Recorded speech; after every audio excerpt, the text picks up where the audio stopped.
All right. Pushing the button, doing the thing. Yeah. Hello, everybody in Facebook Live Land. We are the Podguyz Podcast, bringing it to you as we do every Monday, 10:15 Eastern Standard Time. Smidge late. It's all right. Make sure you get your popcorn ready. This is going to be a good one. I'm Tony Kaz. Kevin Neary here. Of course, we have the ever-loving Picasso, the dreamer of all dreams, unimaginable. All of the dreams, unimaginable. Le Picasso, Le Sparky. And Sparky says hi. For those of you know the format of the show, Sparky does draw what we're talking about or what has happened throughout the week, periodically, randomly throughout the show. And Tony, we got a fourth square with us tonight. We do? We do. We do. Does he have a name, Kevin? He does. He has an occupation. He does, Tony. Yes. Does he have a lifelong dream? I would say he is living the dream, not a lifelong dream. Oh. The only reason I would say that is because when people say, is it still your dream to be something? I'm like, you got to get the fuck out of the store right now. The creator of Always Undecided, Kyle Demko here. Kyle Demko with us. Kyle, welcome to the Podguyz Podcast. This has been a couple years in the making. We've been so booked up with guests constantly. We finally have him on. Roped him in. I made it. What's up, guys? What is up? What is up is the question, Kyle. We've wanted you on here for years, and now that we finally have you, what are we going to do with you? I guess we're just going to have to talk about some stuff. Yes. Kyle, where did it all start for you, Kyle? This is the big question on everybody's mind. You have been in the musical industry. You have succumbed to the highest peaks of NEPA musical entertainment. Where did it start for you, sir? All right, for anyone that doesn't know me, what's up? I'm Kyle Demko. I founded the band Always Undecided. That's been like a local rock and like somewhat country band. Right now, I'm just going as Demko, building a full band behind me. Ready to release some music soon. And I'm just trucking along here. There's a crazy big music scene around here. And I'm glad to be a part of it because there's plenty of great musicians around here. There's great bands. There's great solo artists. From country to rap to rock, some really heavy stuff, some cool punk stuff. There's a lot of really cool stuff going on right now, and I'm just glad to be a part of it. And nice. I've been doing it for years. We're just trucking along here. Okay, we're playing in bars. I used to play a lot for free, and it's nice to have places reaching out to me now that are interested in having me perform at their venue, bar, restaurant. More money. yeah, you know what I mean. So people ask me like, what I'm doing, and it's like, well. Part of my living comes from it, and I love doing it. I have a couple duo partners, and I'm just doing the thing. You know what I mean, guys? Yeah. Now, one of them being Riley Loftus, of course. Yeah. One of the Northeast PA's award-winning female singers for the area, of course. Absolutely, Riley is one of the most talented musicians, singers in the area. I think. She can put her up against the best of them. And now we're gonna put you up there too. I mean, we're gonna put you up in the top, the top echelon. Yeah. Because you're no second fiddle to anyone. Hey, speaking of a fiddle, I do have another duo partner that I also play with, Micah James. Kid's 20 years old, and he plays guitar and he plays fiddle. So you can catch me playing with either him or Riley around the area. Is there a difference between a fiddle and a violin? So you know what, Kev, strap up. I got all right. info for you. I didn't know this until recently, but there is no difference in the violin and a fiddle. I knew it. I knew it was just a little bit of hillbilly. They're like, oh, what do you call this fiddling thing? Yeah, like, it is actually the way that you play. So if somebody says I play the fiddle, they probably play like a bluegrass or like more of a country. Mm-hmm. And if they play a violin, it's probably going to be a little more classical based. From what I understand, I think, honestly, Sparky, I don't know if I'm right or not. You let me know, man. Violin player for Dave Matthews. Is he fiddling or violining? Listen, I Don't know, man. Because I don't know, because I don't listen to that band. You don't listen to Dave Really? Matthews? You don't listen to Dave Matthews? Wow. Believe it or not, look, I love him. If I got a chance to go see him, I'd go see him at this point. But no, it's not really my jam. Who are some heavy influences when you were younger that kind of got you into the music scene and made you say, "Oh my God"? Well, Kev, it all started when I got into gangster rap. Yeah, I believe so. Yeah. No, honestly, my parents used to take me to church. They had me listening to like Luther Vandross, Anita Baker, Michael Jackson, a lot of R&B, a lot of pop from back in the day. And then I found pop punk and like metal, and metalcore was like coming out when I was in high school.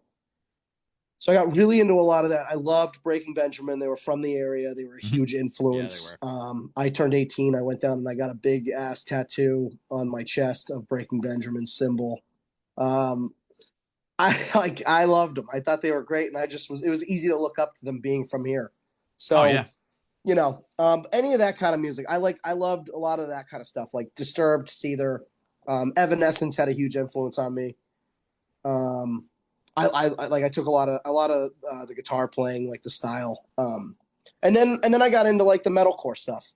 So All That Remains, As I Lay Dying, things like that. I loved a lot of the heavier stuff. Your particular style, Kyle, you have a unique ability, not just charismatically on stage, but your microphone has always been a unique kind of microphone. What made you pick that style of microphone out? You know what's funny? I actually, hang on, let me undo this real quick. I have one right here. That's pretty funny.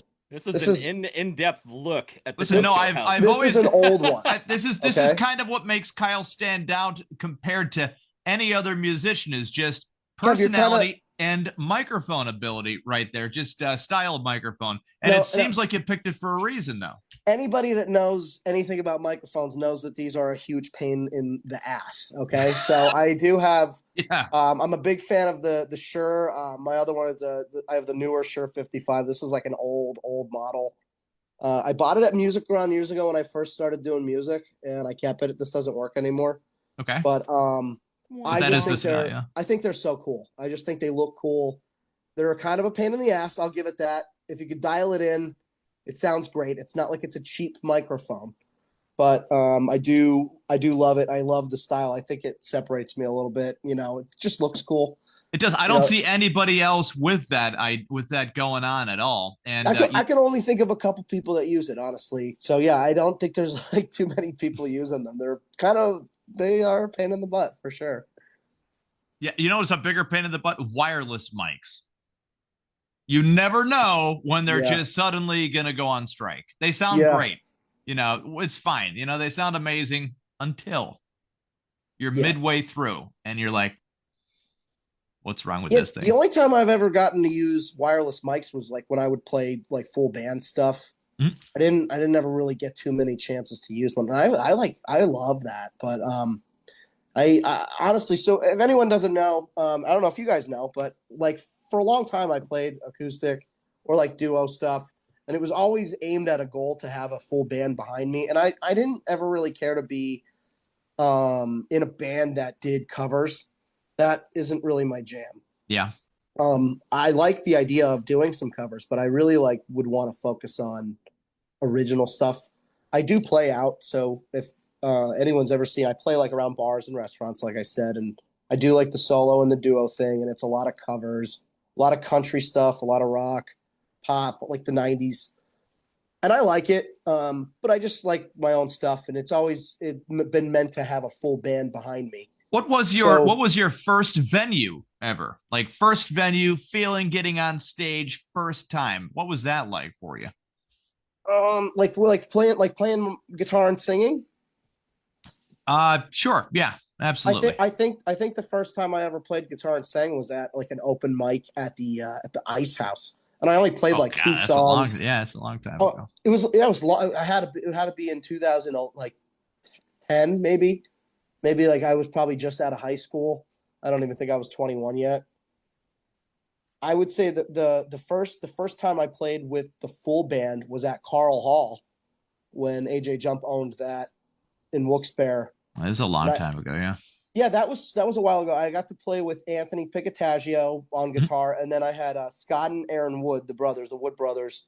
Mhm. They were playing bass and drums, but we did a full band thing at Carl Hall and headlined like a gig there. It was like the first time we played together, and that was still one of my favorite gigs of all time. That was like a really cool full circle moment to have the full bands. It was like the first time that everyone got to hear something that I had been talking about and like building songs around.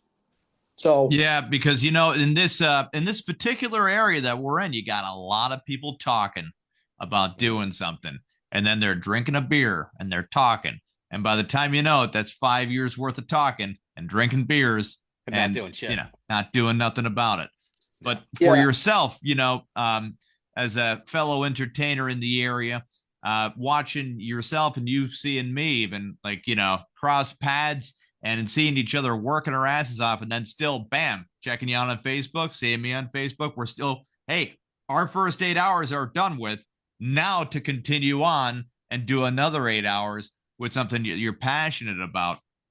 The work put in is always more appreciated by people that are already in the inner circle. But then you're always going to have somebody at like a show be like, hey, you know what you should do? So what is the most annoying piece of advice you've ever been given where you just want to tell the person, like, shut the fuck up? That's the worst thing I've ever heard. Get out of here. Well, speaking on that, two little side things. The fact that you are working, it is funny because we're in entertainment and it's like the arts and entertainment. So it is funny when like your friends come out to see you for stuff. I've been doing it, fortunately, so often that like, yeah, it does feel like work and everything like that, but like, it's not, it's fun. I'm lucky that I'm getting paid and I'm thrilled, but we are working. And I mean, like, we're working. So what's funny though, is when your friends will come out and see you and then they like go home when it's done. And I'm like, why don't you just come out for the last hour? And then we'll hang out after. I feel like I've been doing this so often that I think like people like forget that like when I'm done, I'm like, well, now I can hang out. Yeah. I play late a lot of time. The other thing that's funny about that is that it does feel like work. But it's so fun. And I mean, I've been like, this has been the goal since I picked up the guitar, was like, how do I do this long term?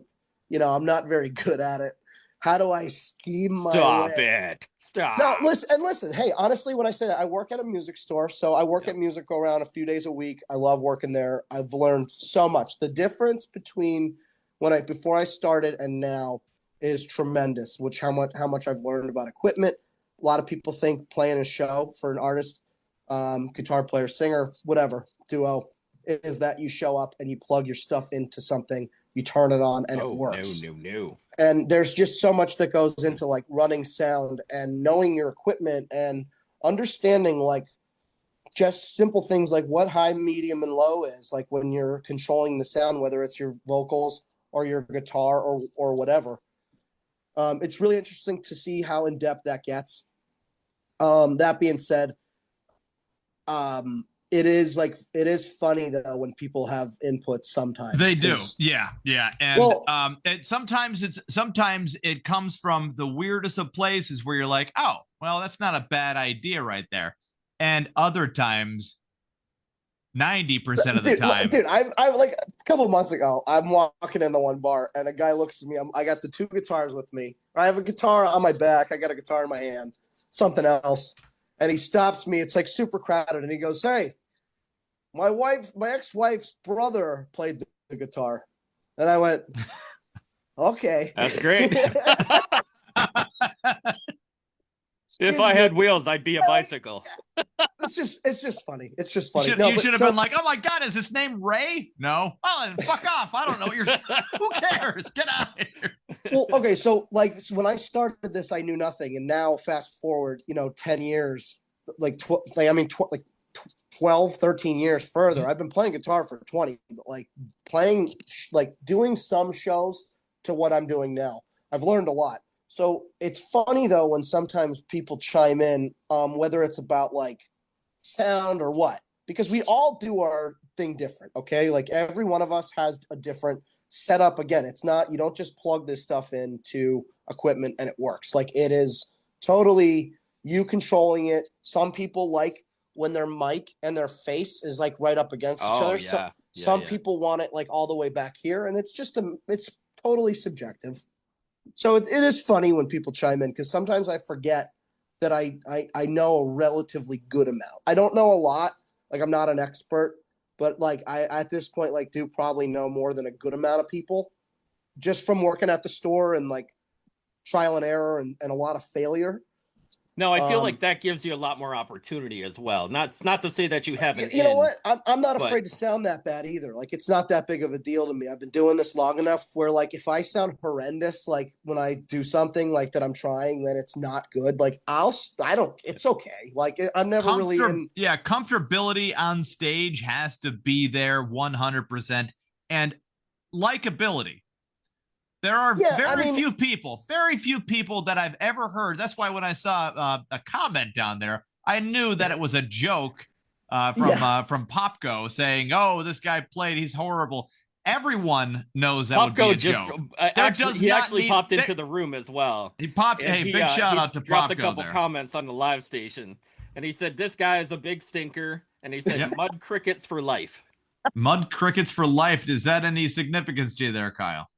Yeah, Mud Cricket was a song that I wrote like a few years ago that helped boost a little like popularity, I think, from what we were doing. It was like a fun song that I tried to get everyone to like know the words to, and like country based pop. What it was definitely a lot of country based lyrics. Like, it felt like a hard rock song ish, but I think a lot of stuff that I write has that, like, it's definitely rock. I think it depends if I'm writing like metaphoric or if I'm like writing literal, that whether it sounds like country or rock. Because if I'm using like real things that happen, it just tends to sound more country. Yeah. But I could see that when people look at you, they feel like that's what you should be doing. When you look at yourself in the mirror, you could say to yourself, you know what, I can get away with both rock and country, the blend right there. Yeah. Well, I've been really lucky because we have honestly, a really, really talented country lineup in general in the area. There are incredibly strong country artists, whether they're cover or they're doing original stuff. I mean, and to name a few, is your favorite? I was going to say, I'm not going to, my favorite. No, we're naming the names. We're naming the names. Listen, my favorite, my favorites. Come on. This is weird. I love Marcus Williver. He's one of my best friends in the world. I believe in him so much. I think he's phenomenal. He's a great songwriter. He's a great singer. He's a nice guy, and he's extremely easy to root for. Like Kev, you were saying before, he's extremely likable, and he has a town or four behind him. Okay, I think he's great.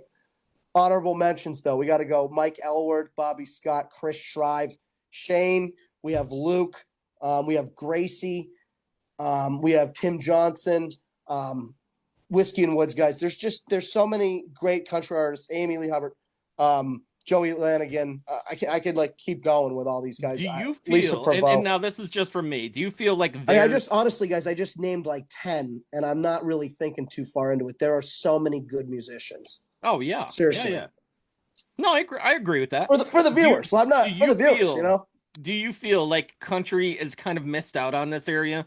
Because you don't go out and you're like, oh man, let's go see, blah blah blah blah blah. As far as country is concerned, there's not a lot of country bars. I mean, there might be one or two, maybe Scranton, Wilkes-Barre definitely, but I feel like Scranton, Dunmore. No, I think really kind of close up shop a little bit. I think if you do some digging and you know where to follow, like in the general circle of people, Wesley James also, keep adding names to this. I think if you know like who to follow on your social medias and stuff like that, like say you're a country fan in the area, if you can lock onto a couple of these people, you find where the country party is. Like they'll take it on the road, dude. I mean, whether it's in Hunlock Creek, Dallas, Mountaintop, it doesn't matter. The amount of college kids are really into country. They do. They love country, and it's nothing we were really into. And when I was in my 20s, it was either You're going rock or rap, and then country was like, hey, what about? I was like, what are you doing? What are you doing? Yeah, By the way, I'm laughing at Podguyz comment right now. He's still got what did he say? He's still going. He's still he said going. Kyle was caught kissing Chad Kroeger from Nickelback while I was kissing Scott Stapp from Creed. God, he's the worst. Oh, it's Did funny. he catch you in the you make more money than me, so you should buy me something post? So what if I like Nickelback? Okay. Whoa. Yeah, no, I don't care. Listen, so what? I'll leave right now, dude. I love Nickelback.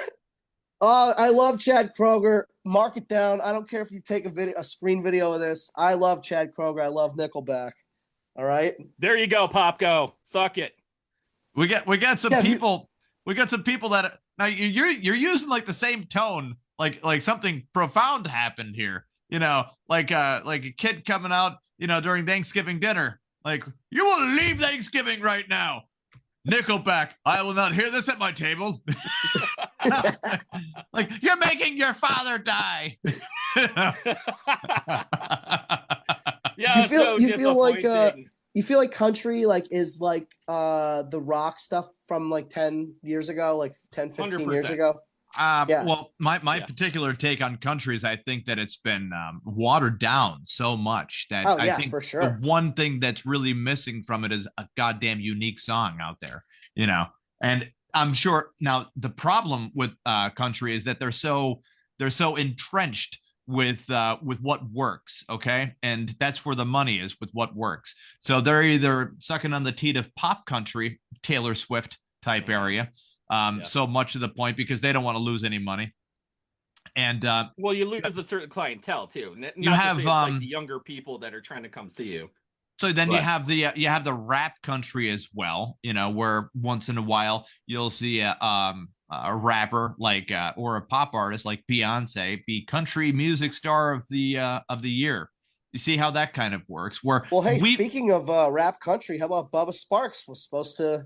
Bubba Sparks. We had Blind Fury. We had Blind Fury on the show, man. Guys, he was supposed to be at the Ritz on Friday this week, and my band was supposed to open up for him, but he backed out. Damn you, really? Bubba He backed out. Ritz, thank you very much. I'm going on record here. Thank you, Ritz, for having me. Bubba Sparks backed out, unfortunately. Well, this is what happened. Bubba did not want to be. He did not want to be showed up by you. That's the thing. He was just like, wait a second, Demko's playing. Maybe I'm not playing now. And I'm not even joking. This is what happens when a big star comes up and then now people are like, hey, who's that? I don't know if that was, I think the truth is there weren't a lot of pre-sale tickets. And to be jokes aside, it's tough with the arts and stuff, especially with a venue taking a chance on having a bigger artist where, he's not an S, he's not an A-class artist. Yeah. Okay. But like, we know he's lost quite a bit of steam from whence he came.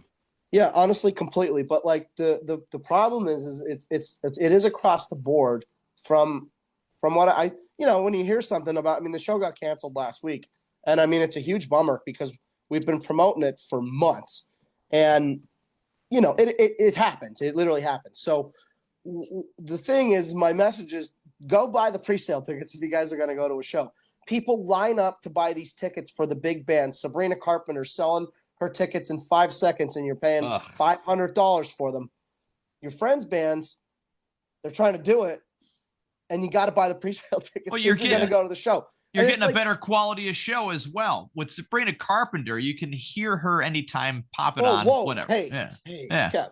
We're going into a Sabrina Carpenter rant too. Don't go at my girl like that, okay? I thought you were a single guy there. I'm sorry. No, Sabrina. Didn't you know they were a thing, Kevin? She's listening, dude. Sabrina, fucking love you know that her real last name isn't Carpenter. That's her nickname because she's very familiar with wood. Okay. Yeah. That's a dick joke right there. Be careful how you talk about my wife. That's all right. Sparky's got something on the big board there. Sparky, what's going on with that big board? Uh-oh. He says, hey, my mother's third cousin on her mother's side of the family played guitar. Hey, go home and diddle your fiddle. But But it is a But violin. it is a violin. Oh my God. Oh man. Diddle the fiddle. Thanks, Son of a Sparky. bitch. I'm gonna take a screenshot of that and make it my background, just so you know, dude. Thank you. Where do you come out of that? I don't know. I You liked know. it. Yeah, well, the diddle in your fiddle just reminds me of the Diddy incident, and I'm just going to go on saying that local artists have never trafficked sex people. There you go. Yeah, there's that. They've never Sure. trafficked anybody for sex. For the So most there's part. if your money is going to local artists, it's definitely not going to sex trafficking. Throwing it out there, just letting What everybody if know. they just didn't get caught, Kevin? Oh wow, you're right. You know Yeah, what? that's I'm deep. That's deep 99% right there. sure. It's not me. What are we doing here? What the fuck are we doing here? Not Demko. No. No. Kyle, I do have a question loaded up in the old cerebral right here. What do you as got far for me, as Tony? local entertainment spots, where is your favorite to hit? Okay. I would probably say I think the obvious choice is probably the V spot. I love going to the V spot. It's a Everybody loves the classic. V spot. You know Everybody what loves though? You walk in and you feel welcome. I mean, I've been going there for years. I'm from Mountaintop, and I mean, we would drive up to Scranton to go there. It was the first place I got like a real start that felt like it wasn't from my hometown, or Yeah. it wasn't one of my friends' moms getting me into the bar.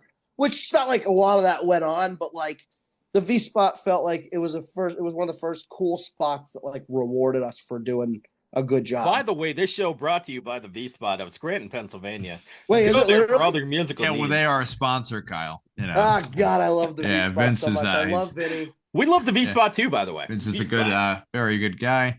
We got, we snuck Sparky in there, you know, as Yeah, we as the did. third judge, and no, we were actually the judges for one of the seasons for the Big Break competition. So, you know, just judging. Musical I mean, talent across Me and the Tony area. have roundabouts the same taste in music and quality of entertainment as well. And you know, Demko, I've seen you live before. Back in my drinking days. I haven't drank in 6 years though, so I try to stay away from the bar scene unless I'm working it, sort of thing. Good man. And when I am working it, people are like, "Oh, you want a beer?" And I'm like, I'm always into saying no, and they don't even ask me anymore. You know, hey, Bill, a little baby staring at me. But no, man, your charisma on stage that can't be taught. Okay, Can't be like that's duplicated. that there are musical qualities that can be taught, comfortability and stuff, but your charisma is what really separates you. And then the microphone thing and trying to trademark yourself as your own self instead of just being always undecided. Because if your wife or girlfriend is always undecided on which kind of restaurant to go to, just take her to Always Undecided and be like, this is what we need to, you know, it's like a old restaurant kind of gift, you know. Well, I had to open up- drop the name. It was too much. It's a mouthful. Tony, It is say a that lot, for me yeah. real quick. Give me Always one. Undecided. Hey, what's your band name? Hey, Demko, what's your band name? Always Undecided. I'm sorry. Did you say Oh, always man. on the side? No. Always undecided of? No. Always undecided of what? What Yeah, are you? we had what do you- to change it though. Demko just like works. easier. Yeah, it's just easier. It's Demko's cooler, so much easier.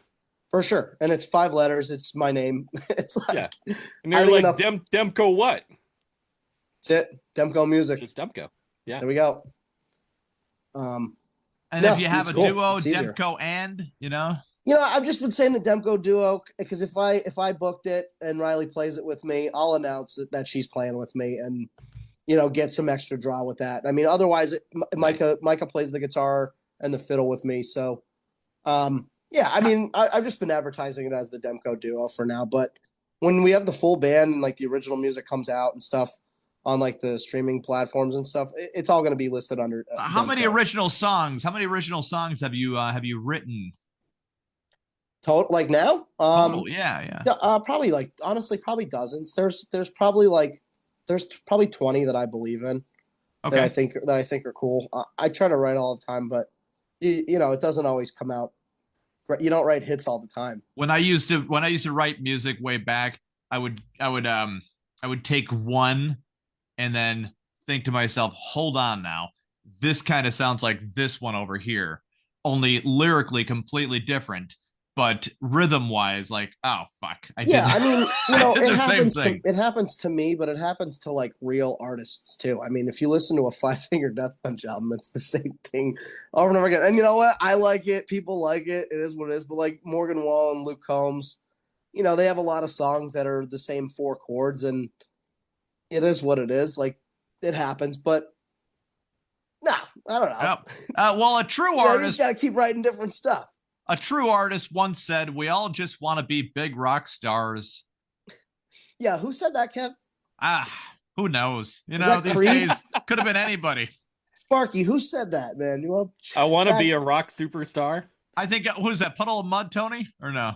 Knock it off. Nickelback. Nickelback. All right. How many times is this going to keep coming out of left? Who even are they? Oh, don't. Come on. Maybe one of these days they'll make it somewhere. That damn Canadian supergroup. That's who they are. I think that's are they really Canadian? Yeah. Oh, yeah. Absolutely. Okay. All right. That's probably why they don't curse in their all songs. The greats, all right. dude. Avril Lavigne, Justin Bieber, or hit the top 10 in anything. Nickelback, Ryan Reynolds. He's not a musician. Doesn't matter. On Candy. Justin Bieber's Canadian. Mm-hmm. Justin Bieber is Canadian. Yeah. So I mean, they're at that level where the selling of your soul sort of thing came up there. So if it ever came to that 666, right? Yeah, I mean, if it ever came to that point, whoa. But if it ever came to that point, Kyle, would you sign that paper? Would I sign a deal with the devil to sell my soul? Any big record company, no matter what. Like, probably not. No? No, I don't think so. I mean, what if anyone they gave that knows me knows I'm all talk. It's funny to no, definitely not. But I love the idea of it. It sounds fun, but no, it's not really like realistic. I don't know. It is, sky's the limit, man. And even then, I'd like to sell some of my songs. I think that would be pretty cool. I mean, I plan on, when I get these originals done, I think it would be cool to consider selling some of them. When it comes to your own songs, I know for a fact you are the only one that can deliver those songs with the care and entertainment quality possible out there. Everybody else is just gonna cut and paste, cookie cutter style the bullshit, and stick with that, man. Keep going with that idea. Don't let anybody have your shit. There's I've written jokes for different black comedians out there, and Richard Pryor, by the way. Not Richard Pryor. No, not Richard Pryor. Bill Cosby? No. John Walton wrote him one. It was okay, there you go. Yeah. It was the everybody will know who he is. It was they might in Vegas because he performs out there. He actually won the Las Vegas Invitational. So the one joke was about how lions are racist. Yeah. Now, coming from me, it's not a funny joke because of the color of my skin. But coming from John, great stuff. He came up to me and I was like, oh man, that kind of sucked with the lions are racist. He's like, yo, let me buy that off you. And I was like, yeah, man, it's probably better suited for yourself anyways, because it had to do with the National Wildlife Foundation trying to save the endangered species of the lion. Well, there's probably songs that I wrote that would sound better if someone else did them. Honestly, it just is. It would probably just work better. I'm not really like a country artist, but I mean, I could write country songs, but it's not always like something where like when I write them, I'm like, well, I know that sounds cool, but I sound corny putting a southern draw on the way I'm saying things so that it works right, and it sounds like dorky. I think you need a southern draw, with that the Northeast Pennsylvania, Yeah, that's why I'm always like I make the joke all the time. I feel like when like Marcus and Mike kind of brought me into like somewhat of like the circle, like with the country scene and stuff and knowing everyone, I felt like I kind of got brought into it. I'm not really but they accept it and stuff. I don't know. I would deem it to be, you pull off the look and you can definitely do the sound of like a Rust Belt cowboy. You don't need the cowboy hat, but you got the regular hat thing going on. and fall to winter look. And then, it kind of it's summertime wife beater time, right? That's right. Normally I wouldn't have sleeves on. Ask Popko. Yeah. The but the Guns the out, range, guns out. All back. the range is still there, man. The range is definitely still there. That's for sure. I do like it. Sparky, what is going on with that big board right there, man? Yeah, Sparky, what are we working on? Another cultural project that we can all get behind because we all want to be a big rock star. Hey, you too. This is not a Coldplay concert. Oh my God, look at that. Wait, there's an orange-haired person and oh my God. What's the hair? I don't know. So there has been the people that got caught during the Coldplay concert just humming it out. That's right. Yeah. That's right. Knocking back a couple. Yeah. Well, there's a great there's a great joke that I just posted on the Podguyz Podcast. Was yesterday, a couple days ago, and it said, "Why would the Grim Reaper need a scythe if he can kill people just by touching them?" And because if he were the Grim Toucher, that might get him on a list. It would get him on a list, right? Yeah, and it just doesn't sound right. Be like, Grim Reaper probably likes to diddle. Yeah, he's a diddler. I just feel like it's it's a weird thing. Like somebody dies and they're like, oh, so that was it. They're like, oh no, that was not it. In fact, there was a man with a robe on and a skeleton, and they're like, all right, this sounds like bullshit, but go on. He holds a sickle and he comes for all of us on our death. Like, all right, still sounds like bullshit, but please continue. I'm at the edge of my seat right now. Tony, what are you drinking over there? What do you got good? Little tea, buddy. Little tea. Okay. We're doing it at the end of the night. We're calming it down. We're getting into the mood. We're doing a little talking, a little investigating. Lowercase t. Kyle, where are you playing next?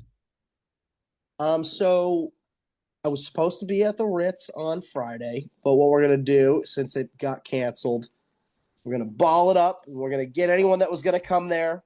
Yeah. See me at the Ritz. We're gonna get them to go to Sanunis's instead on Friday. Okay? Yeah. All right. And here's what we're gonna do.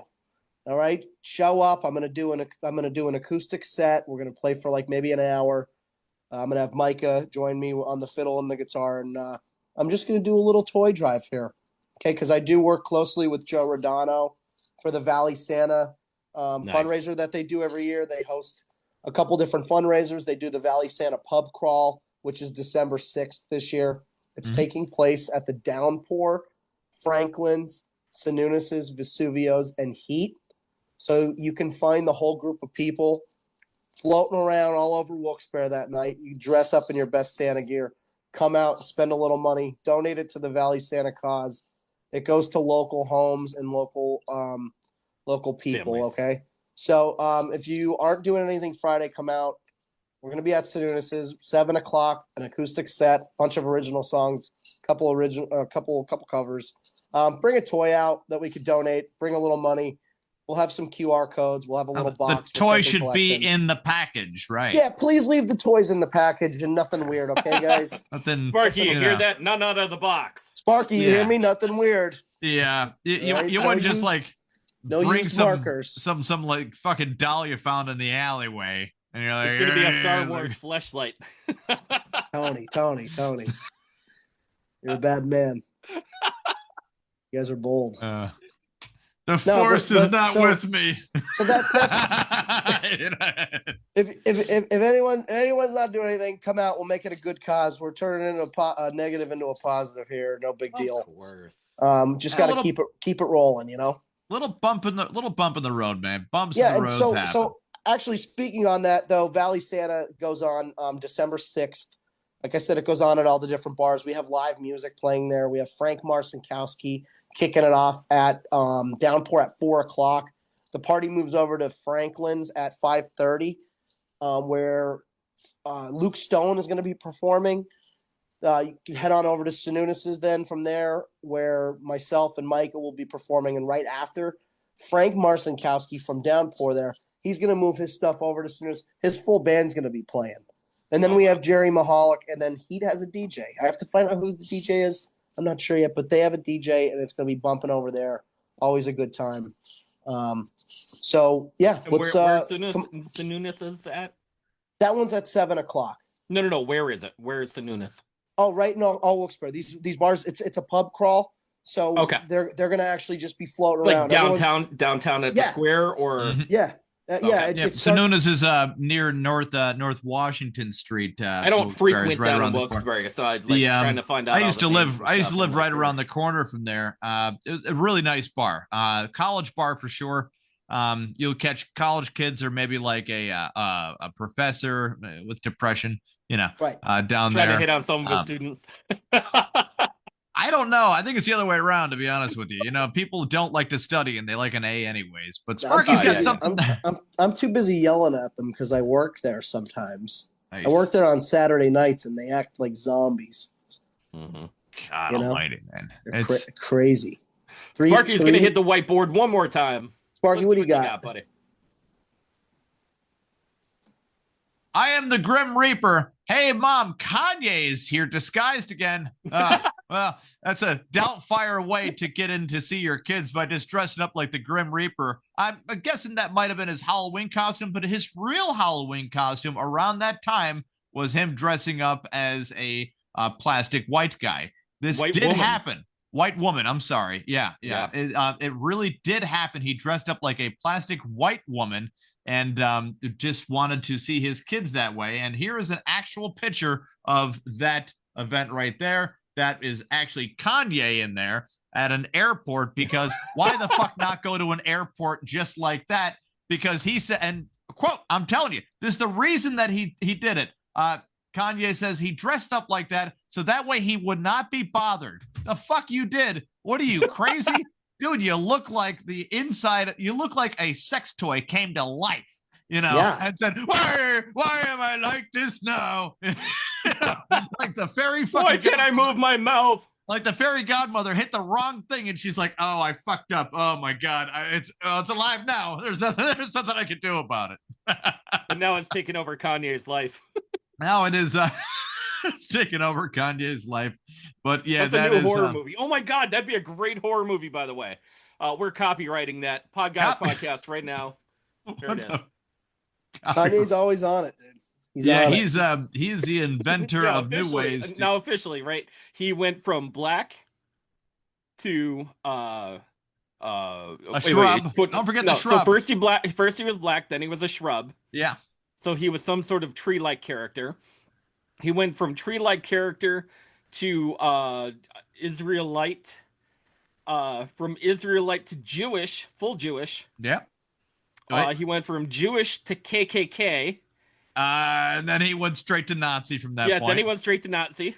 And he called Adidas a bunch of Nazis and then said that the Jewish people own the media. Yeah. And the Jewish people disproved him. They said, we don't own the media. By the way, you're canceled.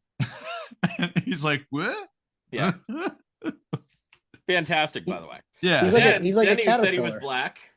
Again. It's like, Then he was a white woman. he's like a caterpillar with schizophrenia, where you're like, hey, you're a worm. You went through a lot of phases. In between each of these changes, he also had a girlfriend that dumped him. Or a wife that he separated from. He was, that's the thing. Coincidence? Too. So he was, after Kim Kardashian said, all right, Kanye, it's over. Kanye's like, I'll find another you that looks just like you and acts like you and talks like you. And she's like, and we'll do anything that I say. She's like, have fun doing that. I'm one of a kind. And Kim, you are not one of a kind, because he did really come close, man. That Bianca, that was really close. Sorry, man. I am going to give Kanye 100% credit on an 9 out of 10 on that one. Very close all around. But yeah, that whole situation is just a disaster. I guess Britney Spears was seen hanging out with the Kardashians. Did you see that, Kyle, or no? God, no, and that's terrifying. I know, right? Oh, yeah, it's a bad combo. I don't know what kind of blue met they were smoking, but they all wanted to have a slumber party together because if you're all of them, right? If you're Britney Spears and the Kardashians at the same time, you then have to say to yourself, no one wants to hang out with us. Like no one besides their own group. Did Britney have ninja weapons this time? She did not have ninja weapons, though. No, she did sport an English accent because an English accent and a chef cleaver. Yeah, well, you got to have some kind of protection against the Kardashians. The whole knife scene was that was terrifying. Listen, if the Kardashians see somebody with a knife, they just think plastic surgery. It calms them down. Yo, I swear to God, right? They had thousands of phone calls come into local police and CPS because they thought that the child was in danger. Probably. The worst. A little bit of a knife dance never killed let her anybody. Out? All of her fans. There was a ton. There was, I think, hundreds of phone calls that came into local police because they thought that she was a danger to everyone in the house. Crazy. It was really, really crazy. And I think that was the same time that her ex dude that she was paying out millions for. What's his name? Sam Sawaga or whatever the hell. I don't know. He's the latest. He's the latest casualty where she did it again, played with his heart, got lost in the game, sort of thing. Her whole MO. It's nice callback. It's tough. It's tough time. That was really good. Yeah, it was good. Yeah, that was good. Yeah. It's like when Justin Timberlake was like, "Hey, Britney, you should have an abortion," and she did, and then he was like, Kevin Federline. That's who it was. What? Oh, Kevin Federline. Yeah, yeah. The guy that's practiced. He was a backup dancer for her, and then for some odd reason, everyone's like, "Hey, man, are you doing anything more than that?" He's like, "Actually, no." I'm going to. I ain't doing shit. Dude would sit home 12 hours a day and play video games. He looks out on the road touring. Kevin Federline looked like the kind of person that would pinch off of your eighth. Like, dude, I don't.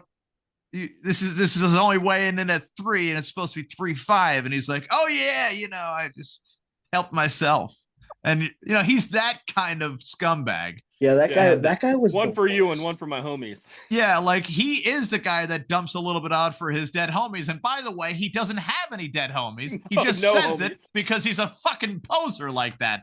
Kevin Federline is the kind of person that wears a fedora, and people that have made fedoras look good instantly don't want to wear them anymore because of him. Holy shit, Kevin Federline makes Kid Rock look educated. Like it's just that bad. And then when he has the audacity to say, hey, there's something wrong with Britney Spears, it's like, listen, motherfucker, you should have never been able to have sex with her ever. Okay? So there's something wrong the fuck with you for even calling the cops. He only had a baby one more time, though. Oh. Well, all right, Tony. There we go. Tony. There we go. He's just laying foundation over here. Just Sparky, Wait, one fun fact before he flips that around. Fun fact, yeah. Kevin Federline was getting paid $20,000 a month for sitting at home babysitting. Well, just think he'd be making that a year at Burger King where he belongs. But anyways, I'm just throwing it out there. It got changed. It got changed, though, because they looked in his favor and they said, oh, well, you have full custody now. It actually went to $40,000 a month for sitting at home in 2018.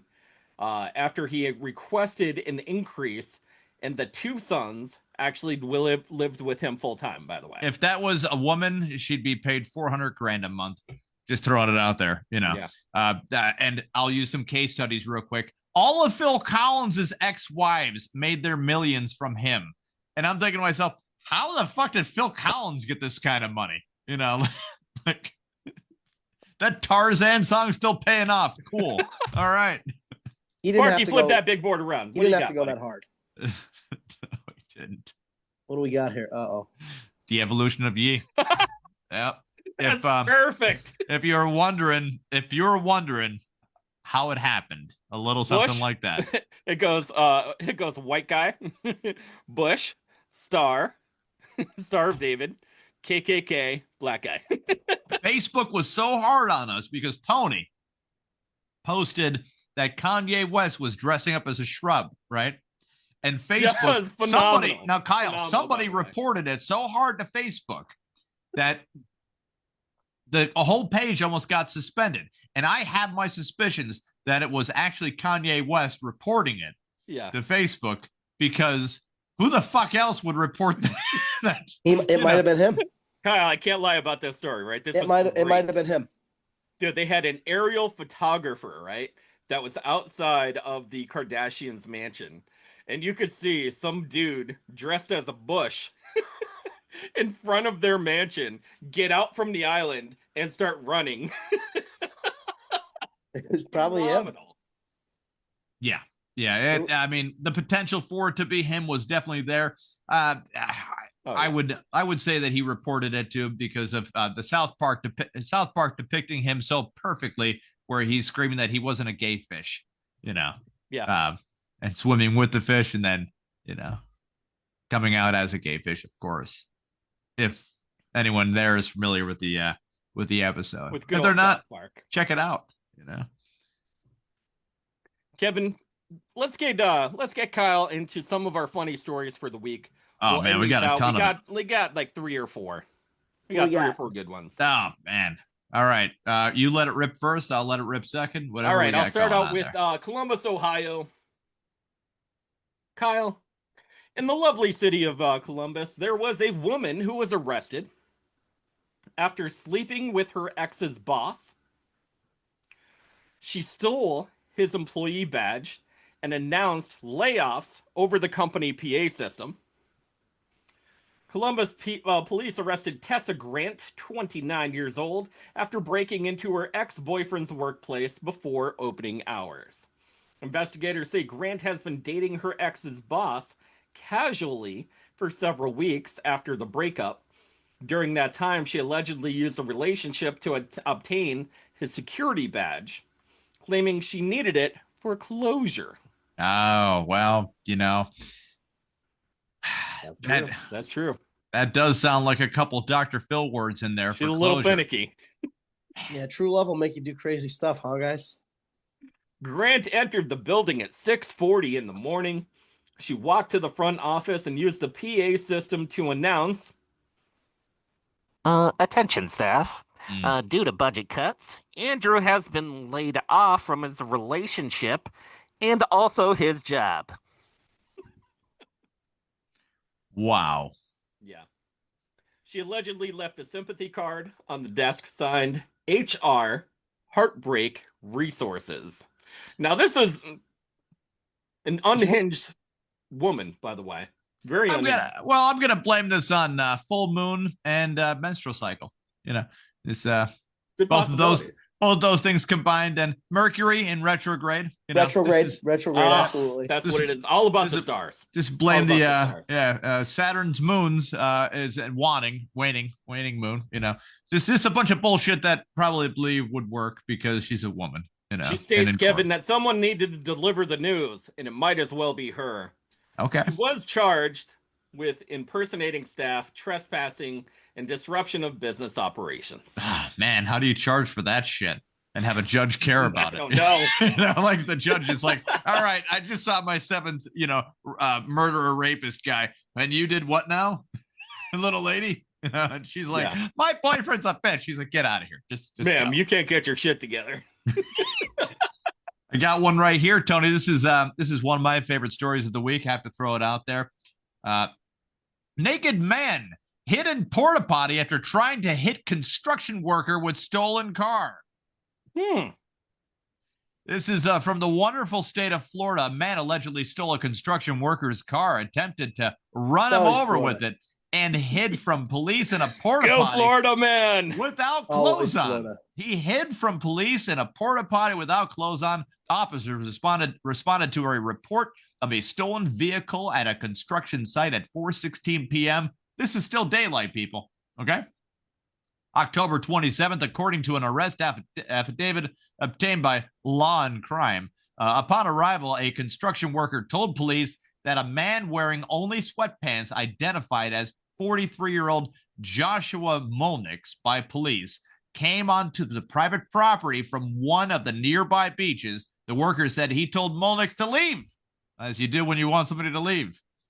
But instead, he refused and attempted to break into a shed on the property. After failing, he allegedly saw the worker's unlocked Nissan SUV. I mean, it's a Nissan, so is that much of a loss? Yeah. With the keys inside and jumped Does it really inside. have a lock? You don't leave your keys in the car. Yeah. It's a Nissan. It's got the fob in there. Will the car start? It already comes pre-equipped with a fob. We're on a high-speed chase, and it's over because it's a Nissan. Yeah, you're done. Molnix started the car and proceeded to aggressively accelerate towards the worker. Per the affidavit, the worker jumped out of the way and reportedly watched Molnix drive through a gate and onto the street. A second person called 911 to report a suspicious male who appeared to be on drugs that matched Molnix's description. The affidavit said the caller said Molnix parked his SUV at a different nearby property and sprinted into a porta potty because that's the one place that the cops can't get you. Now, if there's the one thing I've realized over the past 2 years, the one place police do not check are sloped roofs anywhere at all. Sloped roofs are never checked. Go on to one and you disappear instantly. Fun assassination joke there, I thought. But officers arrived Officers arrived and reportedly saw Molnix flee from the porta potty toilet on foot while holding 2 wooden stakes. Molnix was allegedly no longer wearing his sweatpants, which were found inside the porta potty. So he kind of did his best impression, Tony, of the greased up deaf guy from Family Guy at this moment. He is running hard. No sweatpants on. Molnix was subdued with a taser. Oh, man, imagine having to zap that guy and grab. Ugh, gross. He was charged with grand theft and of a motor vehicle, aggravated assault with a deadly weapon, and criminal mischief. Not they call him exposure? No, they're not charged. They did not RICO law. The one thing that you would think that they would get on him, It and they're comes like, out about yeah, that we'll one. just let it go. And here's what he looks like right there. They gave him some clothes. Oh, This that's the lead singer from Five Finger Death Punch. it is the lead singer from Five Finger Death Punch. It's a real adaptation of Megamind. Actually happened, yeah. Guy's got a huge head, dude. He does, yeah. His very oddly shaped. Giant melon. Yeah. Sparky Kevin, was Kevin, that is a good story. That it's was not funny. a bad story, yeah. Yeah, Sparky. Yeah, just like all you could have. You didn't even need to. The details are crazy. You could have just said it, and it was funny. The details are fun. You know, It's believable. It's so believable. We've all been there, right? Everybody's been Got there. a little naked. Yeah. Stole a car. Listen, it's You're hiding a porta potty like you're gonna surprise somebody. It's what Big you call a blue collar crime. Okay, you Yeah. get into your buddy's Nissan, you try It was to a run crime him of over, passion. and then you're like, "Oh shit, I have to take off all my clothes and run naked into a porta potty just to avoid the police." I mean, you know, that's what I call a Wednesday. Okay, yeah. Sometimes If not. bath not salts are not involved, it's a miracle. what he could have been doing is pre-ordering tickets at the Ritz, but he didn't. But You know, what a bastard, too right? busy singing for Five Finger Death Punch. See, I mean. Sparky with the Sparky big board. spinning around. What do you got going on over there? Yeah.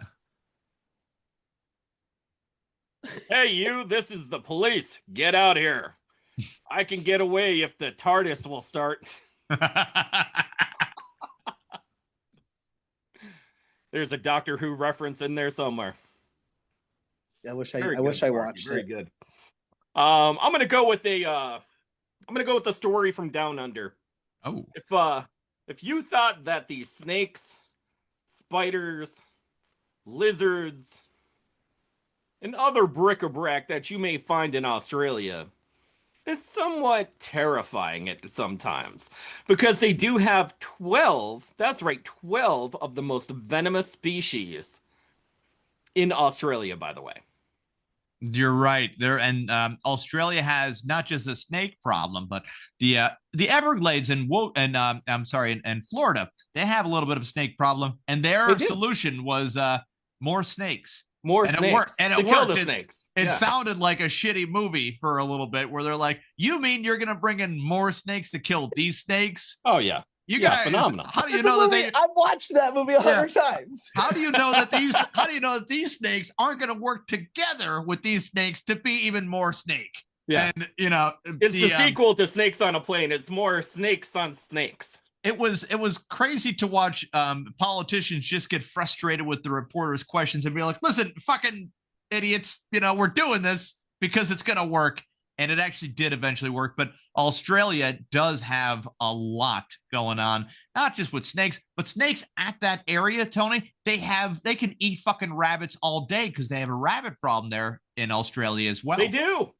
But you know what they have a problem with now? What's that? Bees. Fucking really? They have a bee problem. A bee problem. Yeah. Dude, everywhere there's a bee shortage, Hang on. This is not anymore. Kev, Tony's got this big stuff. What are we talking about with the bees here? There is a newly discovered bee species known as Megachile lucifer, the Lucifer bee. I don't. Oh yeah. If you thought that it could get worse, yeah, it does get worse in lovely Australia. Also known as the Lucifer bee, which is found in Western Australia. It's nicknamed for the tiny horn-like projections on the face of the females, which inspire its name derived from the Latin word for light bringer and referencing its devil-like appearance. So they found this new species. Once again, only in Australia. In the Goldfields region of Western Australia, near the Bremer Range. So, good times. It is a. No, go ahead, Tony. That's kind of crazy because we got the my favorite comment over this story right here is we got the plagues from the apocalypse before the new GTA. That's true. We did. Yeah, that's why people are worried. We seriously did. And then the other one is, let me guess, we're going to need a vaccine for this one, too. Says Mitch Comics. Mitch, we probably will because holy bees fuck.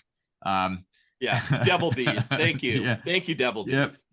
Oh, my God. These of course, it's Australia. Oh, my God. Jesse's I do just want to, we keep talking about Australia. I just want to throw out, it's probably taboo or something to bring up another guy's podcast on a podcast, but that time that they were talking about Theo Von being in Australia, and the one comedian was talking about how he was on the phone with him, and Theo Von was like, "Man, there's koalas, man. We're walking around here, man." Like he's like, "Yeah, you better be careful. You better not touch them because they have chlamydia." And he goes, then Theo says, "Shit, I got some things too. You better watch his hands." It lives rent free, dude, in my head. I can't stop thinking about it anytime anyone brings up Australia. Theo Von's funny stuff. I had to bring it up just because that's one of the funniest things I ever heard. That's really, really funny. So what was therefore another reason why never to go to Australia, Theo Von. Yeah, like they're like every animal, every spider, all that. It's so deadly, dude. No, I'm done. Did you ever see the one where they have this thing down in Australia that's like it's millions of spiders and they cover every inch of this town with webbing. And every year they have to burn the spider webbing down, and they almost burn the town down as well. No. Oh, it's fantastic. No, I probably have seen the first half of the sentence and just never really finished. Yeah, that feels like Gwen Stefani's inspiration. I'm walking in the spider webs. Oh, come on, Nickelback. That's a lyrical challenge right there. Yeah, they must have taken a photograph about that. Oh my God, dude, I love that. I got one here for you, Tony. This is another great story posted by you, by the way. I've been. I'm on fucking fire this week. I have been too excited that Jameis. I won a $50. I bet $50 through private casino in Vegas that Jameis Winston would be the starting quarterback of the New York Giants sometime this year. Yeah, you got it this week. 51,600 there, so that's great. Yeah, I know. I was, anyways, wetting it out for a couple weeks. I'm loving it, man. There's rent right there. Ex-Ohio professor kills wife to avoid his nudes being released in 15K sextorian by wife he met on dating app. Cops. What the fuck? If you're saying what the fuck, we're getting into it. An elderly former Ohio State University professor allegedly murdered his wife and then tried to kill himself and his dog after a woman he met on a dating app threatened to release nude photos of him in a $15,000 sextortion sting, according to police. Yeah. James Hill, no relation to Hank Hill, 76 of Upper Arlington, told cops he felt he had no way out after the unidentified woman threatened to release the embarrassing pics unless he paid her $15,000 in Apple gift cards. That's where he went wrong. He should have known that she was an Indian guy in a telecom thing. Man, this is this does not feel like a real person. Real people like real money. You're not gonna say like, hey, I'll let your shit go if you pay me in gift cards. Give me a break. It's not a thing. He stabbed his wife, Mary Kathleen Hill, 64, in the chest with a kitchen knife Sunday, according to court documents cited by the paper. Holy shit. Yeah, it turns out he wanted Home Depot and Olive Garden gift cards.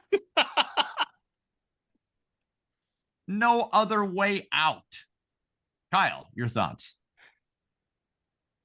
Man, the guy was down bad. He seems like he's totally backed into a corner here. The obvious move is to stab your wife in the chest. He was like, shit. That's it. You're 76 years old. No, 76. Unbelievable. What happened here? First of all, this is what I believe happened. Okay, I think he said to himself, because he went to 0 to 60 pretty quick. Okay, over nude photos and 15 grand. This conversation went from 0 to 60 pretty quick. Like it could have been like, oh, you better give me $500 or I'm going to release your photos. And he'd be like, that's it. I got to kill my wife now. Yeah. $15,000 doesn't seem like kill wife worthy. Exactly. That's exactly what. Exactly. That's not the number. Like if the number is, say he's like, and by the way, the pictures have to be crazy. Yeah. What if he had like $100 at fucking like Country Junction? Like, I don't think he even tried to negotiate. Like, 15 grand. I only got like $60. Like, sold. Yeah. All right, I'll take it. But instead he's just like $15,000. Well, my wife's life. Well, that was a good life. $15,000. 15,000. You know what? She's pretty old. He's probably gonna off himself in the prison. God damn, and his dog. Listen, the only people that die in prison are ones that have a list of people who are also very important that lay on the desk of attorney generals, and then they go missing immediately afterwards. If you own your own island and then you suddenly go to prison, then you die in prison. The rest of people, if your name rhymes or actually is Jeffrey Epstein, then you die in prison. Or maybe you just leave prison and they just, say that you're dead because no body was ever produced. But anyways, this guy might try to kill himself in prison, but the price would have to be right. The price would have to be like 30 grand for himself. Sparky You don't have a picture of the dog right now. I'm going to fucking drop kick you through this goddamn. He tried killing the dog too, Kyle. He's like, that's it. I leave no witnesses. No, that's right where I draw the line, guys. Well, what kind of dog would, what is he got? Like a fucking Lassie dog where they're like, hey, Lassie, what happened here? Well, that's all we needed, sir. You're going to fucking jail. I'm gonna jackknife my little paws right through your fucking eyeballs. They bring a fucking pet psychic in there, and Dog the Bounty Hunter, who somehow convinces everybody he can speak dog because his name is also Dog the Bounty Hunter. And you're like, all right, I'll allow it. Sparky, what's going on with the big board? Sparky's working on something here. What is the life insurance on my wife? Oh, $50,000. Okay, Sizzler, here I come. Hey, honey, where are you? In the kitchen with the dog? It feels similar, right? Feels very similar. Life insurance company. Do you cover gunshots by me? You do. Well, we're gonna need that one policy only, just on her. Feels kind of weird, Tony. But this is, by the way, an Ohio State professor. This is a person molding the minds of young people to be future leaders of the world. Yeah, well, screw Ohio State. So you got poor Caesar Milan. I'm a Notre Dame fan. I'm not real happy with Ohio State. Go to hell, Ohio State. You see that? Kevin, do you know who Caesar Milan is? I am about to find out. He's a famous dog whisperer. Oh, that guy. Yeah. That guy was always like, yelling at a dog and shit. Poor dog's bow wow, and he's like, what are you trying to say, boy? What are you trying to say? He said Milan. Oh my God. Christ. I love it. Let's wrap up with one more. All right. What are you thinking? Demko, I feel like you're a man of fashion, sir. Are you being serious? Yeah, why not?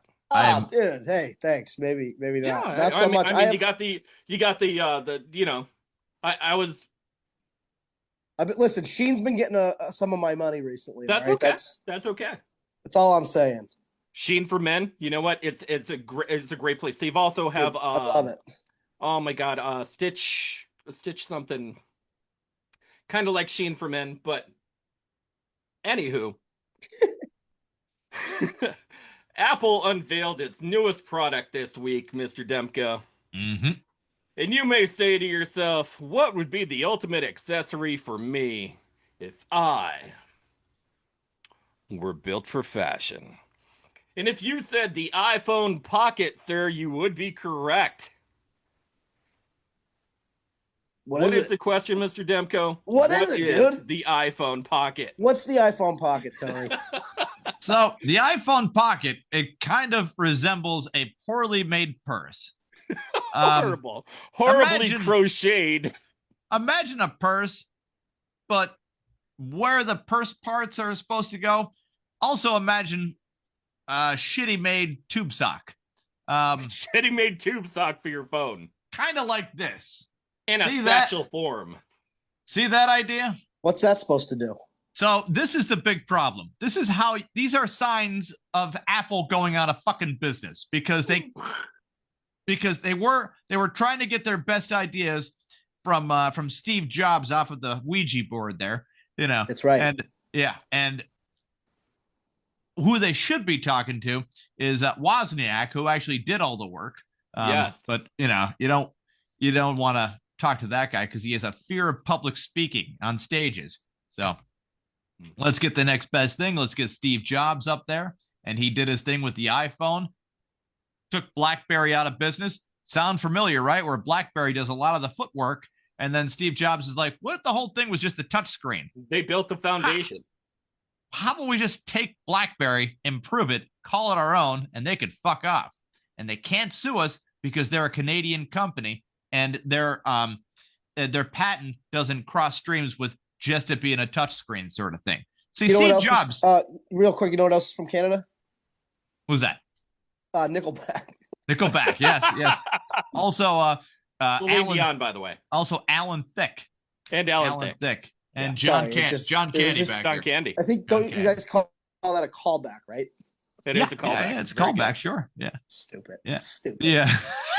Now, Mr. Demko, how much would you pay, sir, for a crocheted carrying case for your My cigarettes? lovely iPhone? Oh, my iPhone. Oh, Yeah. now that was also a callback to my friend Madison. I don't even think she's going to see this. She might. That was for her. You might as well tag her in it. She's Big crocheting. shout out to Madison. My friend She's a crocheter. is crocheting. Ooh, Oh, nice. She's like 22. She's crocheting. Yeah, she's a She's crocheting 100. maniac. Anyway, I don't know. Maybe if my friend made it, but I'm not buying it from Apple. Sorry, guys. If you were playing the Sorry, Price is Apple. Right, how much would you guess that the price would be? Yeah, and no crocheting. It's just crochet. Well, AirPods cost like 150, I think 125, 150. I think the If not a little bit good higher, iPad, like maybe 300. Probably like probably somewhere between two, probably 200. Ooh, 199. You're fucking right on it. You're on it, dude. Literally? You're right on it. 230. 230. Okay. Yeah, 230 for a phone strap that is knitted for your particular iPhone. Now, a lot of the commenters are getting kind of crazy. Like, here's one from Eric Wood says, "Why have they hired a serial killer to model it? Because the dude looks like a serial That's killer." true. That's true. He looks like a freaking supervillain. He's here we got does it come with a Subaru? That's who this is for. I don't know. That was a gay joke. I know. Yeah. And the next comment actually is really funny. It says, "This is built for people that like Nickelback." No. Who said that? Popko? Is he still watching? SJ Nix. It looks like they took a sleeve from a sweater and called it a purse. Oh my God. Funny. Yeah. I mean, you can't reinvent the wheel, but do better, says Paige. Nice job, Paige. Very reserved right there. Paige who? It looks like something you'd pair with your Kardashian Skims outfit. It kind of does. Have you seen that lovely endeavor, Kyle? No. It's a merkin on panties for the full bush look. Oh. And Kim Kardashian's now selling full bush panties.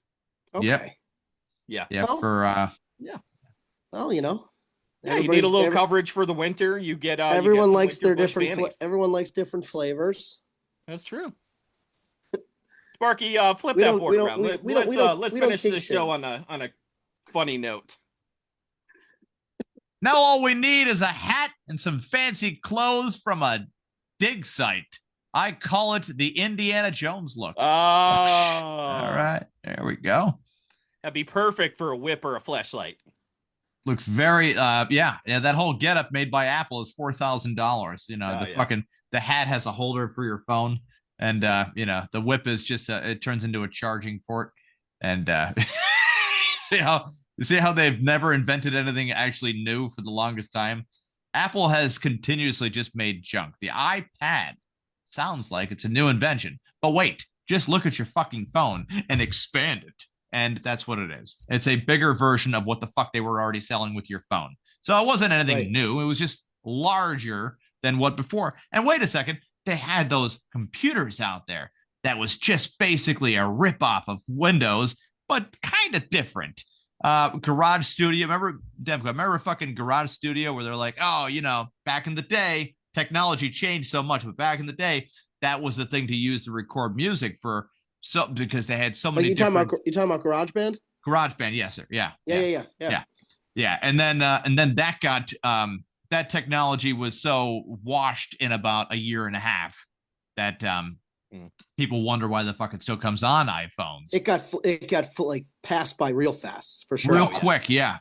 And those things do. Hell, I remember when I was 20 years ago, right, using a Music Creator 5, going, you know, trying to make drum maps and all that nice stuff. Man, it's real tricky, but Apple has not been on the cutting edge of anything. They've actually taken other people's edges and sharpened them a little bit. And that's all that's been going on. Google has tried to do the same thing.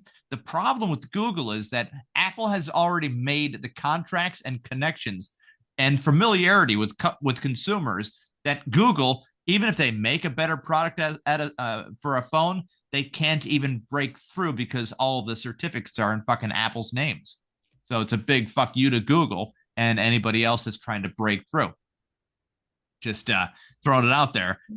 I know what you're thinking, Tony. It sounds like a monopoly. It is the exact idea what a monopoly is, but no one from the competitive market there is going to call it quits. So as long as they're not calling it quits, it is not considered to be a monopoly sort of thing. Yeah. Okay. This is on the Christmas list there, Tony. We're going to get you a fucking Apple sleeve watch thing. Tony goes, okay. All right. Okay. Kyle, we're going to get in touch with, if people are going to get in touch with you, how would they do it, sir? Guys, if anyone is still listening because they care about anything I'm saying, you can go on Facebook, Instagram, or TikTok. People care, Kyle. They care. They care. Look me up, Kyle Demko. You can find me as Kyle Potter. We do have a Demko official Instagram. You can go on our TikTok. It's the Demko page. The site name is always undecided. I do have a viral TikTok, guys, so check that out. I accidentally have a viral TikTok. So you might want to give that a quick my claim to fame. Anyway, yeah, guys, check it out. Go on the social medias, check it out, come out to a show. Come out and listen to some tunes, and stay tuned for what's coming up next because we're going to have some original music and a full band sound coming out soon. Very cool. This weekend, Wilkes-Barre. This weekend, if you're going to come out and see me, we're going to, like I said, we were supposed to be at the Ritz. We're going to be at Sooners instead, doing a quiet little thing, but bring some toys over, donate, maybe throw a little money toward the Valley Santa cause. It's a great cause. Like I said, I work closely with Joe Rodano with that, and we've been doing that for years, and we're happy to be a part of that. It's a great event. Kevin, who are we doing with the Santa thing? The Santa Squad. We are affiliated with the Santa Squad, Anthony Marenka, and it's listen, anybody, whoever if you're going to donate to something. Oh yeah, donate. You have more than a lot of people. Donate to something, okay? And if you don't have the money, steal the money from somebody has a lot of money. Yeah, you're absolutely right. Take their money and do something good with it. That's right. That way, when the cops do come for you on the porta potty, where you'll be naked inside of, you could then say, "Hey, I gave it away to a charity. What are you talking about?" Or just hide on a sloped roof. I mean, I'm literally just saying that will never be checked ever. All roofs. Yeah. I think it has something to do with the union. Roofs and porta potties. I think it's a union thing. I don't know. What if it was a sloped roof into a porta potty? Man, that is the best place to do anything. Genius. You could get away with everything there. That's probably where the fucking Lindenberg kid is right now, Sparky, unmute yourself, sir. And where would you find us? Where would you find us, Sparky? Don't shake your fucking head at us. God almighty. John Benet Ramsey's been up here the whole time. Nobody checked the sloped roof. Nobody checked the roof.